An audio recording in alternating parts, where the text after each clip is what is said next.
नमस्कार, स्वागत है आपका। मैं हूं आपके साथ अभितोष सिंह। आप देख रहे हैं खास कार्यक्रम सेहतनामा। इस कार्यक्रम में हम आपकी सेहत और उससे जुड़ी समस्याओं के बारे में बात करते हैं। आज हमारे साथ जुड़ रहे हैं इंदौर से इलेक्ट्रो होम्योपैथी विशेषज्ञ डॉक्टर अजय हाडिया, जो देवी अहिल्या कैंसर हॉस्पिटल के निदेशक भी हैं। तो वो हमारे साथ जुड़ रहे हैं। डॉक्टर अजय हाडिया साहब, सर बहुत बहुत स्वागत है आपका हमारे इस खास कार्यक्रम सेहतनामा में।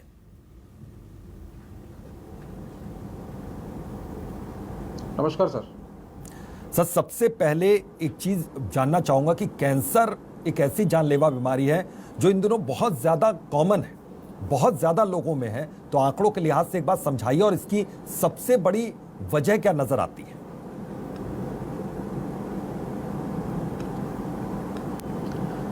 सर, आज के समय में जो पॉल्यूशन हो रहा है और जो हमारा खान पान है जी, इसकी वजह से कैंसर डे बाय डे बढ़ता जा रहा है।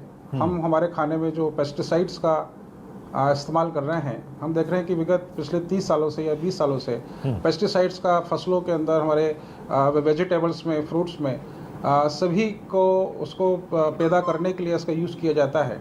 और ये पेस्टिसाइड ही हमारे एक पॉइजन के रूप में होता है और हमारे शरीर के अंदर कैंसर जैसी घातक बीमारी ये पैदा कर रहा है जी। आज विश्व के अंदर कैंसर हार्ट डिसीज़ के बाद में दूसरे नंबर पे है। हमारे देश में भी इसके लाखों की संख्या में मरीज हर साल बढ़ते चले जा रहे हैं। तो कैंसर एक महामारी के रूप आने वाले समय में लेने वाला है। और आज भी हम देखते हैं कि लाखों की संख्या में कैंसर के मरीज हमारे देश में मौजूद हैं।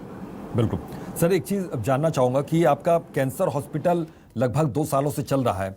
किस तरीके से यहाँ पर कैंसर मरीजों का इलाज किया जाता है, किस तरह की दवाइयाँ दी जाती हैं, किस तरीके से उनकी केयर की जाती है यहाँ पर?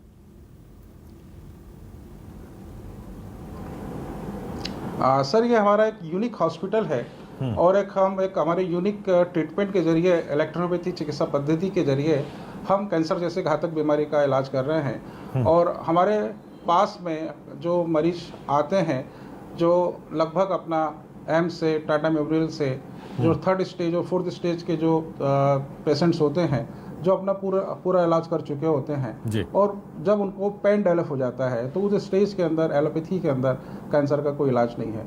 उस स्टेज के अंदर वो पेशेंट हमारे पास आते हैं और हम पेशेंट को अपने हॉस्पिटल में एडमिट करके हमारी इलेक्ट्रोपैथी मेडिसिन के द्वारा उनके पेन को हम कुछ ही समय के अंदर हम कम करते हैं, पेन को ख़त्म करते हैं और उनके कॉम्प्लिकेशंस को ख़त्म करके कैंसर जैसी डिसीज़ को हराने का प्रयास कर रहे हैं।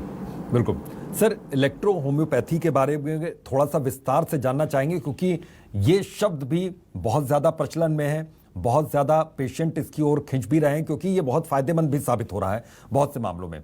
तो इसके बारे में थोड़ा सा विस्तार से आपसे समझना चाहेंगे कि दरअसल ये है क्यों, इसका किस तरीके से नाम ऐसे पड़ा हुआ है और कितना ज़्यादा उपयोगी है, सहायक है ये कैंसर पेशेंट के लिए।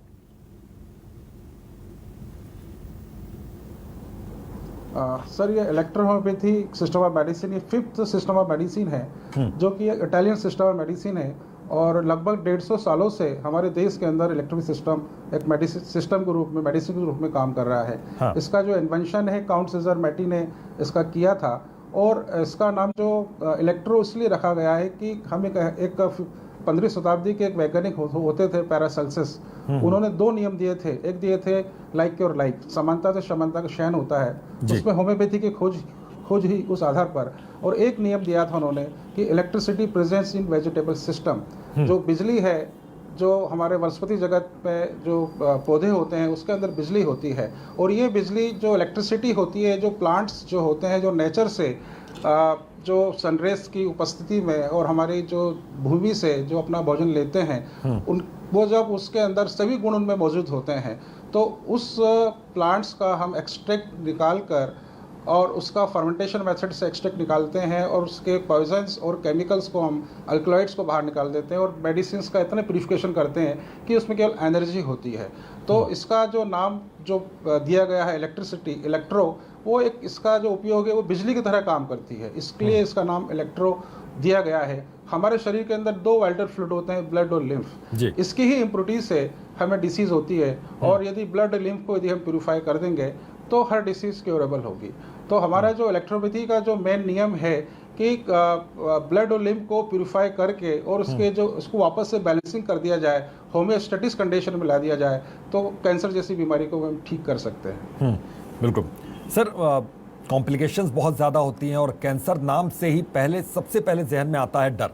तो यहाँ पर किस स्टेज पर मरीज आपके यहाँ पहुँचते हैं हॉस्पिटल्स में और किस तरीके से उनका इलाज किया जाता है? क्योंकि स्टेज 1 से लेकर और आखिरी स्टेज तक के अगर पेशेंट वहाँ पर पहुँच रहे हैं, जाहिर है कि उम्मीदें बहुत ज़्यादा रहती हैं उनको आपसे, और किस तरीके से इलाज में आप उनको मदद करते हैं, ये भी एक बार बताइए दर्शकों को, ताकि कैंसर पीड़ित जो हैं वो कम से कम इस चीज़ को जाने, इस शब्द को जाने।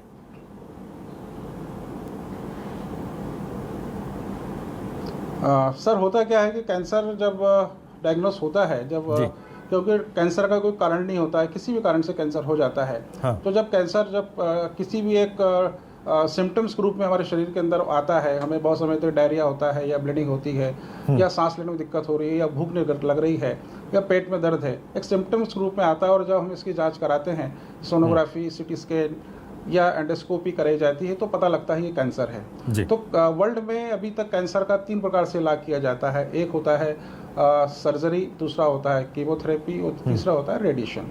हम हमारे इंडिया में इलाज कराएं या हम अमेरिका जाके इलाज कराएं, यही इलाज होता है। और सर्जरी करने के बाद में कीमोथेरेपी दी जाती है, और कीमोथेरेपी हमारे शरीर की जो इम्यूनिटी लेवल को बहुत कम करती है और इसके जो साइड इफ़ेक्ट बहुत ज़्यादा होते हैं। तो इस वजह से क्या होता है कि साइड इफ़ेक्ट होने से कई बार पेशेंट का रेडिएशन किया जाता है। रेडिएशन करने से डिजनरेशन चालू होता है टिश्यूज़ के अंदर, आसपास के सेल जल जाते हैं और वहाँ से नेक्रोसिस हो जाता है। तो इस स्टेज के अंदर हम कहते हैं कि जो एलोपैथी में जो इलाज किया जाता है वो पूरा पेनफुल इलाज होता है, और इतना ट्रीटमेंट करने के बाद भी पेशेंट्स की डिसीज़ बढ़ती चली जाती है, प्रोग्रेसिव डिसीज होती जाती है।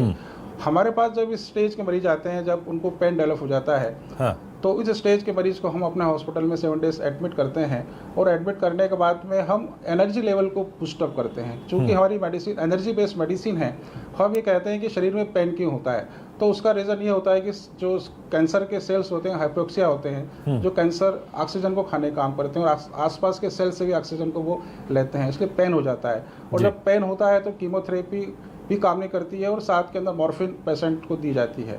तो हमारे पास जब पेशेंट इस स्टेज में आते हैं, तो पेशेंट्स का पेन भी हम लोग कुछ ही समय के अंदर, कुछ ही घंटों के अंदर उसको हम कंट्रोल करते हैं। और इसके बाद में पेशेंट्स की इन्फ्लेमेशन को, पेशेंट की स्वेलिंग को, इसके अलावा पेशेंट को ब्लीडिंग को, पस डिस्चार्ज हो रहा है, जो भी तकलीफ हो रही है, उन सबको हमारी मेडिसिन रिकवरी करती है और पेशेंट्स की लाइफ को प्रोलॉन्ग करती है। बिल्कुल सर, ये समझना चाहूँगा मैं कि क्या जो रेडिएशन का जिक्र आप यहाँ पर कर रहे हैं और जो कीमोथेरेपी है, क्या उसके बाद भी पेशेंट वहाँ पर पहुँचते हैं और किस तरीके से संतुष्ट होते हैं? कितने दिन का ये ट्रीटमेंट है? आपने कहा शुरुआत में 7 दिन आप ऑब्जर्वेशन में रखते हैं, उसके बाद ट्रीटमेंट चलता है, तो कितना समय लग सकता है मैक्सिमम और मिनिमम, ये इसके बारे में थोड़ा जानकारी दीजिए।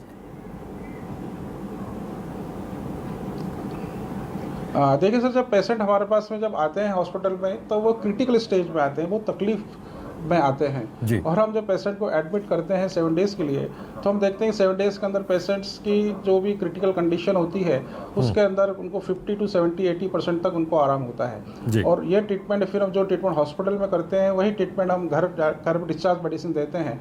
और हम हमारे पेशेंट्स को एडवाइस देते हैं कि इसका ट्रीटमेंट उनको कम से कम 6 से 8 महीने लेना चाहिए।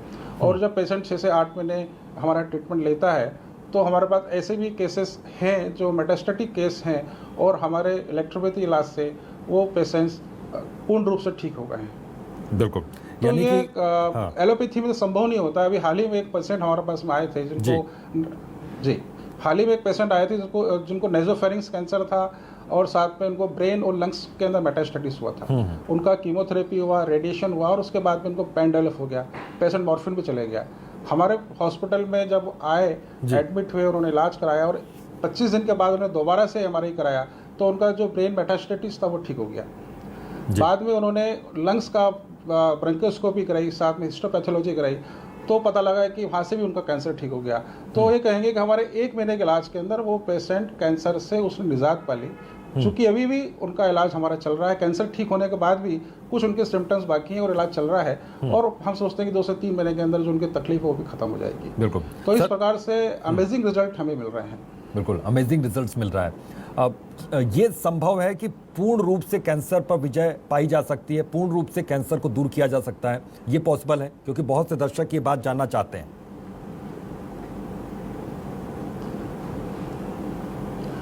सर निश्चित सर संभव इसलिए कह सकते हैं हम कि हम यदि हमारे खान पान में और सब चीज़ों में परिवर्तन यदि हम कर दें तो जो कैंसर के जो कारण है, हम बोलते हैं कि कैंसर जब होता है तो जब सर्जरी की जाती है, कीमोथेरेपी की जाती है, तो हमारे एलोपैथी डॉक्टर्स कहते हैं कि उनको प्रोटीन सप्लीमेंट के रूप में लेना चाहिए, प्रोटीन हाई प्रोटीन डाइट उनको लेना चाहिए। और हम ये कहते हैं कि जो प्रोटीन है वो कैंसर सेल्स का भोजन है, उसका फूड है।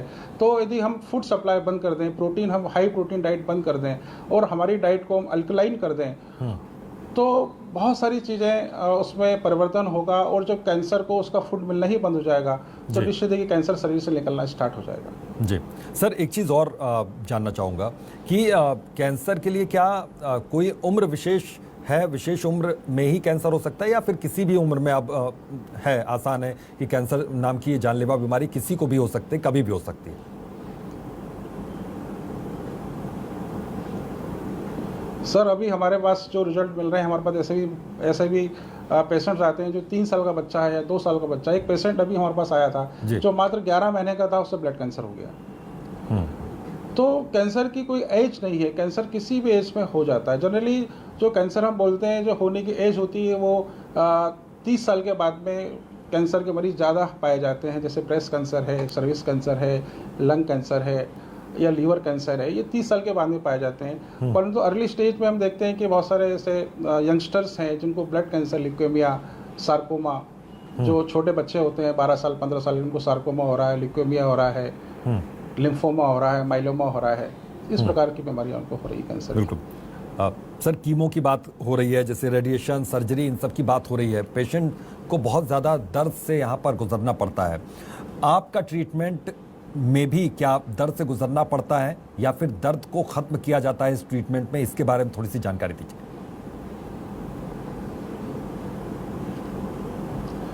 सर जैसे हमारे बताया कि इलेक्ट्रोहोम्योपैथी मेडिसिन, हमारी जो मेडिसिन है, हमारी मेडिसिन में किसी भी प्रकार का सेडेटिव ड्रग का इस्तेमाल नहीं किया जाता है। हमारी मेडिसिन में केवल एनर्जी है।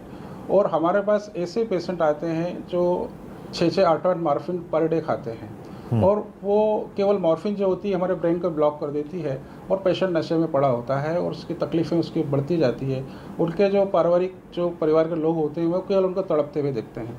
उस स्टेज में भी मरीज़ हमारे पास में आते हैं और हमारे हॉस्पिटल में आते से ही हम उनकी मॉर्फिन को पूर्ण रूप से बंद कर देते हैं और हम उनके पेन को कुछ ही समय में 12 घंटे, 24 घंटे, 48 घंटे के अंदर उनके पेन को हम 50, 60, 70% हम रिलीव करते हैं जी। तो इसका मैंने अभी आपको फिर कहा था कि हाँ, ये जो पेन हो रहा है वो हाइपोक्सिया है, जो ऑक्सीजन की कमी से हो रहा है। और हमारी मेडिसिन एंटीऑक्सीडेंट है, वहाँ पे ऑक्सीजन का सप्लाई करती है। एनर्जी का सर्कुलेशन यदि बढ़ जाएगा तो पेन वहाँ से ख़त्म हो जाएगा।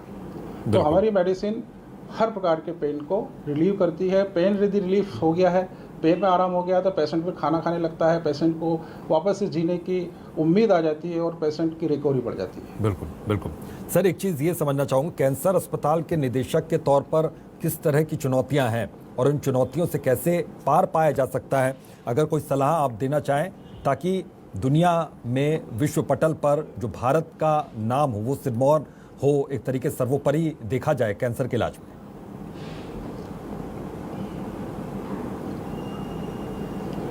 देखिए, कैंसर के इलाज करने के अंदर बहुत सारी चुनौतियां हैं। जब कैंसर के मरीज हमारे पास में आते हैं तो वो बहुत बड़ी एक आशा भरी निगाह से आते हैं कि हम देवले हॉस्पिटल में जाएंगे और हम कैंसर से हम ठीक होंगे। और निश्चित है कि वो जब हमारे पास आते हैं और हमारा इलाज लेते हैं तो उनको निश्चित है कि उनको आराम भी मिलता है, रिलीफ मिलता है, लाइफ उनकी प्रोलॉन्ग होती है।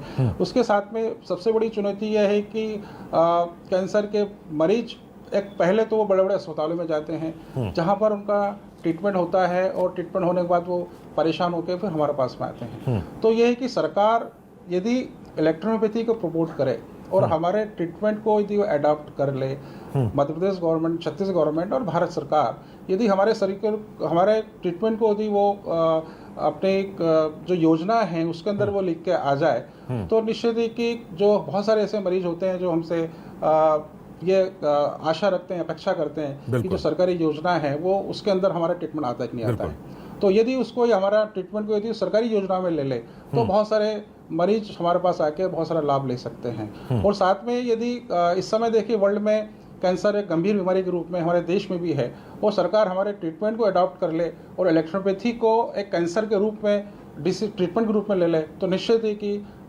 हमारा देश कैंसर के रूप में एक विश्व में अपना स्थान ग्रहण कर सकता है। बिल्कुल बिल्कुल सर। सर, जाते जाते एक अंतिम सवाल, मैं ये जानना चाह रहा हूँ कि अपनी दिनचर्या में किन चीज़ों को शामिल करें खान पान के साथ साथ, ताकि कैंसर जैसी जानलेवा बीमारी से बचा जा सके।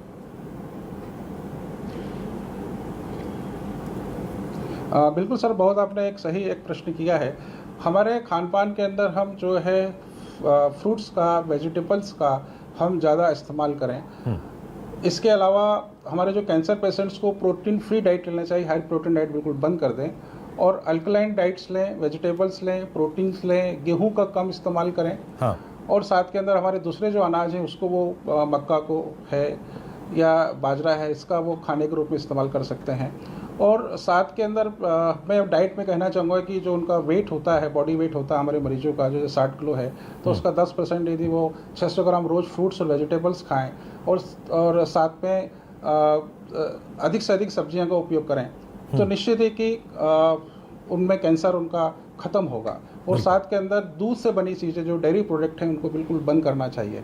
ये सब यदि बंद कर देंगे और नेचुरल फ्रूट्स का इस्तेमाल करेंगे तो कैंसर की बीमारी से हम लड़ सकते हैं, उनको हरा सकते हैं। बिल्कुल बिल्कुल सर, बहुत बहुत शुक्रिया अपना कीमती वक्त देने के लिए। दरअसल कैंसर एक जानलेवा बीमारी है, लेकिन दर्शकों को यह भी समझना होगा कि इस पर विजय पाई जा सकती है अगर सही जगह पर और सही समय पर आप इलाज शुरू कर दें। बहरहाल सेहतनामा में आज के लिए बस इतना ही। दीजिए इजाजत, नमस्कार।